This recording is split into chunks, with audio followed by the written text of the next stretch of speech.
What's up, my friends? Welcome to Anica Soleva Papercrafts. Today I'm going to teach you how to make your very own Minecraft cage. As you can see, this cage is highly detailed, precise and good to fit a parrot. You can learn how to make the parrot in my previous video linked here. Hope you enjoy this tutorial. You can purchase pre-made printable templates of my Minecraft Papercrafts. Once you purchase a specific design, you can just print out the template, cut out the shape, and you're ready to follow my tutorial. This will help you save time and effort that you would otherwise spend drawing the template yourself. Of course, you will also be supporting my work and helping me get supplies for future videos. Thank you very much.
If you like to support my channel even further, you could make extra donations on my Buy Me a Coffee profile or here on my YouTube channel via membership or supers.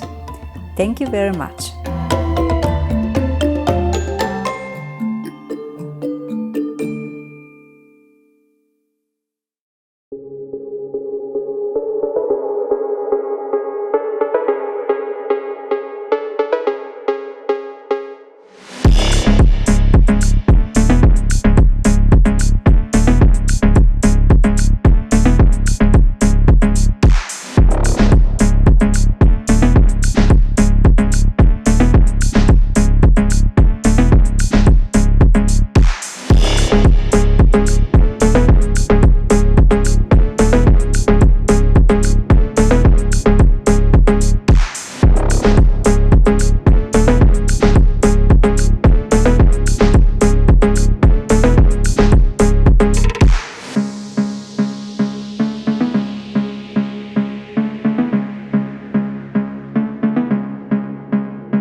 you.